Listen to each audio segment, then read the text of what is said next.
Praise खुदावंद की खूबसूरत जलाली और फ़तह नाम में लुबना गिल की तरफ से आप सबकी सलामती हो।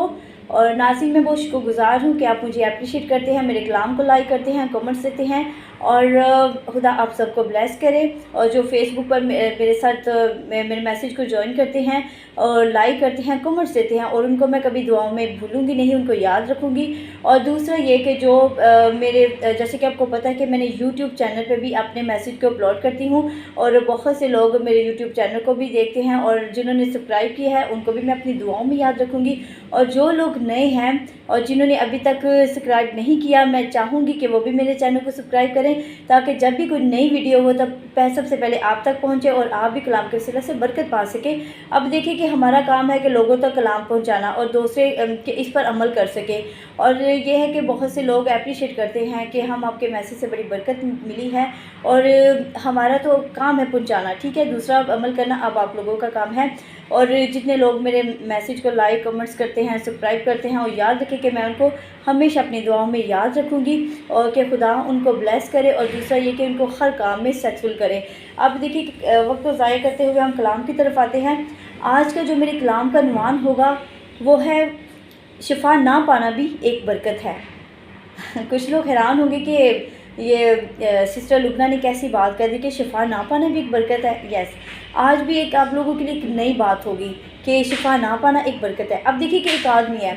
जैसे उसे मोर्जे के तौर पर शिफा मिल जाती है। अब जब उसे शिफा मिलती है तो वो उसका क्या रिएक्शन होता है? वो आंसू के साथ तौबा करता है। वो जानता है कि मैं डॉक्टर के पास गया, पीर फ़कीर के पास गया, मुझे शिफा नहीं मिली, और मेरे ज़िंदा खुदा ने शिफा दी है। और फिर क्या करता है कि उसका जो माइंड है, जो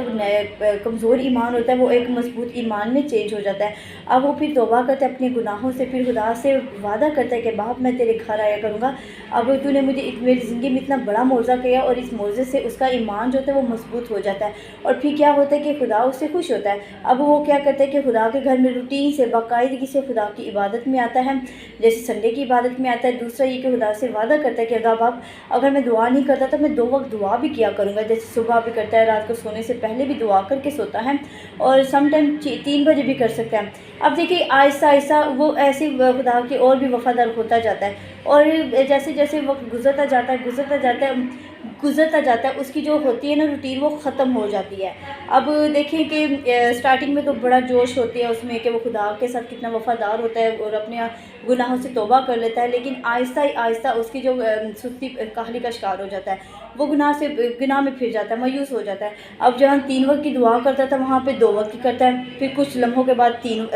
कुछ महीनों के बाद वो एक वक्त की दुआ करना शुरू कर देता है, और कभी कर लेता है कभी नहीं, और खुदा के घर में भी आना फिर छोड़ देता है, या आ गया ठीक है, ऐसे रूटीन उसकी ख़राब हो जाती है। क्योंकि जो इब्लीस होता है उसकी ज़िंदगी पर अटैच करता है, इब्लीस उसको अपनी कलाम की तरफ बातों की तरफ ले आता है, और क्या है कि वो ऐसे खुदा से दूर हो जाता है। अब क्या है कि एक तरफ से तो शिफा मिल जाती है, लेकिन दूसरी बार फिर जब इब्लीस की बातों में आ जाता है, खुदा उससे मुँह मोड़ लेता है, और क्या है कि इब्लीस के हाथों में आ जाए तो इब्लीस और भी मज़ीद उसे बीमार कर देता है। अब देखिए कि अगर हम कलाम की तरफ आएँ तो कलाम में लिखा है यूहन्ना 5 बाब और उसकी 14 आयत, इसमें लिखा है कि उसने उससे कहा, देख तू तंदुरुस्त हो गया है, फिर गुनाह ना करना, ऐसा ना हो कि तुझ पर इससे भी ज़्यादा आफत आए। अब इस आयत पर गौर करें कि लिखा कि ऐसा ना हो कि तुझ पर इससे भी ज़्यादा आफत आए। अब कलाम को पढ़ने वाले तो बहुत हैं, लेकिन इसकी गहराई से समझने वाले बहुत कम हैं, और जो इस कलाम को गहराई के तौर पर समझते हैं वही एक अच्छा कलाम शेयर कर सकता है। अब देखिए कि यहाँ पर खुदा ने भी कहा कि तू देख, दाम यसुम से ने कहा कि तू तंदुरुस्त हो गया, देख फिर गुनाह ना करना, अगर तू गुनाह करेगा तो उसे इससे बढ़कर बीमारी लग सकती है। अब क्या है, उसे शिफा मौजे के तौर पर मिल जाती है, लेकिन जब वो खुदा से दूर हो जाता है तो गुनाह में आ जाता है, तो इसलिए फिर वो क्या है कि उसे ये जो बीमारी और मज़ीद लग जाती है। अब देखें कि खुदा के खादम के पास फिर हम शिफा के लिए फिर से जाते हैं, ये एक संजीदा मसला है। अब खुदा भी एक मौत की लकीर खींच रखी है, और जब लोग मौत की लकीर पार करके खुदा के खादम के पास आते हैं तो मैं आपको बताऊं कि खुदा इस हालत में फिर काम नहीं करेगा, और ये नामुमकिन होगा, जो कि डॉक्टर भी कहते हैं कि ये नामुमकिन है। ये होता है ना कि जब हम बहुत बीमारी पड़ जाती है तो हम डॉक्टर के पास जाते हैं, खुदा भी फिर डॉक्टर भी जवाब देते हैं। इसी तरह जो कि ये एक मौत का जुमला है, جب آپ دعا کروانے کے لیے آتے ہیں تو خدا پھر کام نہیں کرے گا۔ اب خدا کو متحرک کرنے کے لیے آپ کو اور آپ کے خاندان کو مضبوط ایمان رکھیں اور اپنا مضبوط ایمان دکھائیں، تاکہ خدا آپ کو پسند کرے اور آپ کو کہ آپ پوری طرح سے توبہ کر کے خدا کے رجوع میں لائیں گے آنسوں کے ساتھ، اور پھر خدا کام کرے گا۔ لیکن یہ ایسا ممکن نہیں ہے، کیونکہ خدا جانتا ہے کہ پھر سے یہ گناہ میں پڑ سکتے ہیں۔ اس لیے پھر شفا نہ پانا بھی میں کہوں گی کہ ایک برکت ہے، لیکن لوگ شفا کے پیچھے بھاگتے ہیں۔ یاد رکھیں کہ جب شفا دوسری بار اگر مل جائے تو پھر نجات پانا بہت مشکل ہو جاتا ہے۔ اس لیے میں کہتی ہوں کہ شفا نہ پانا ایک برکت ہے۔ اب ایسا نہیں کہ بیمار لوگوں میں خدا نے فرمایا کہ ان لوگوں کے لیے بہتر ہے کہ وہ شفا نہ پائیں، جو کہ وہ دوبارہ دنیا میں گر جائیں گے اور وہ نجات تک نہیں پہنچ سکیں گے۔ اب دیکھیں کہ وہ نجات تک کیا نہیں پہنچ سکیں گے، کیونکہ خدا جانتا ہے کہ جب انہیں پھر سے شفا مل گئی تو پھر یہ دنیا کی طرف آ جائیں گے، اور جب دنیا کی طرف آ جائیں گے تو پھر ان کو شفا پانا بہت مشکل ہے، اور وہ نجات تک نہیں پہنچیں گے، بلکہ ان کے لیے شفا نہ پانا ایک برکت ہے۔ کوئی بات نہیں کہ وہ کتنی بار کوشش کرے، خدا کام نہیں کرے گا، کیونکہ اس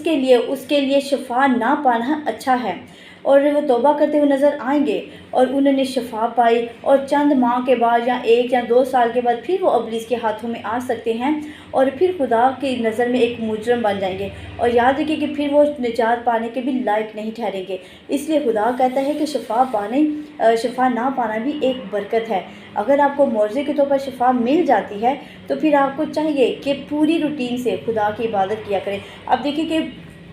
ایسے لوگ کیوں بیمار ہو جاتے ہیں؟ وہی ہوتے ہیں جو خدا کا حصہ نہیں نکالتے۔ اور میں بار بار اسی بات کو آپ کے آگے رکھتی ہوں، دہیے کی اور خدیے کے بارے میں، اور دوسرا یہ کہ خدا کے دن کو پاک ماننے کی، کیونکہ یہ میں کہتی ہوں کہ یہ ہمارے ایمان کے ساتھ، اس کا تعلق ہماری نجات کے ساتھ ہے۔ اور جتنے لوگ ان 2 حکموں پر عمل کرتے ہیں اور خدا کا ہاتھ ان پر ہوتا ہے اور وہ بیمار بھی نہیں ہوتے، وہ کسی آزمائش کا شکار بھی نہیں ہوتے، اور آزمائشوں کا شکار وہی ہوتے ہیں جو خدا سے دور ہوتے ہیں، جو خدا کے حکموں کے مطابق زندگی نہیں گزارتے، وہی بار بار بیمار پڑ جاتے ہیں۔ اور اگر آپ خدا کے ساتھ وفادار ہیں تو پلیز میں چاہوں گی کہ آپ ضرور اس کے دن کو پاک مانا کریں، اس کی عبادت کیا کریں، اور اگر آپ کوئی بہت ارجنٹ کام ہو تو شام کی عبادت کر لیے گا، لیکن خدا کی عبادت ضرور کیا کریں۔ اور دوسرا یہ کہ اپنے آمدن میں سے دہی کی نکالا کریں، اور جب ہم یہ نہیں کام، اور جو لوگ یہ کام نہیں کرتے، بیمار وہی زیادہ تر لوگ ہوتے ہیں، آزمائشوں کا شکار بھی وہی لوگ ہوتے ہیں، کہ وہ شفا کے لیے عبادت خدا کے پاس آ جاتے ہیں، خدا کے خادم کے پاس آتے ہیں، دعا کرواتے تاکہ ہمیں شفا مل جائے، اور شفا ایک بار ملتی ہے، بار بار نہیں ملتی۔ اور اگر اسی طرح کہ خدا جانتا ہے کہ یہ شفا ایک بار ملے گی اور دوسری بار پھر یہ دنیا میں گر جائے گا، گناہ کرے گا، اور پھر انہیں نجات پانے کے بھی لائق نہیں ٹھہرے گا۔ سو میں یہ ریکویسٹ کروں گی کہ ضرور آپ اس کلام پر ضرور توجہ فرمائیے گا کہ جو میں نے بات کی یہ حقیقی اور سچائی ہے، جیسے کہ کلام میں لکھا ہے وہی میں بات آپ تک شیئر کر رہی ہوں کہ شفا نہ پانا ایک برکت ہے۔ اس لیے اگر شفا ملتی ہے تو پوری طرح سے توبہ کیا کریں، روٹین سے خدا کی عبادت کیا کریں، اپنی آمدن سے دہی کی نکالا کریں، اور خدا کے دن کو پاک مانا کریں، تاکہ آپ پھر خدا خوش ہوگا، پھر آپ کسی بھی بڑی آزمائش کا سامنا آپ کو کرنا نہیں پڑے گا، کیونکہ خدا پھر آپ سے خوش ہوگا اور آپ خدا کے ایک حقیقی فرزند بن جائیں گے۔ پھر خدا کہے گا کہ یہ میرا پیارا بیٹا ہے جس سے میں خوش ہوں، یا یہ میری پیاری بیٹی ہے جس سے میں خوش ہوں، اور پھر خدا کہ آپ ایک وفادار بن جائیں گے فرزند، اور دوسرے کہ پھر آپ کا کتاب حیات میں نام بھی درج ہوگا، اور آپ ایک اچھے رتبے پر جا سکیں گے، جیسے پہلی سلطنت، دوسری سلطنت ہے، جتنی آپ ایمان میں بڑھتے جائیں گے اسی طرح پاک ہوتے جائیں گے، اور جو پاک ہوتے جائیں گے پھر آپ یروشلم تک پہنچنے کے لائق ٹھہریں گے۔ سو میری ان باتوں کی صلہ سے خدا آپ کو برکت دے، آمین۔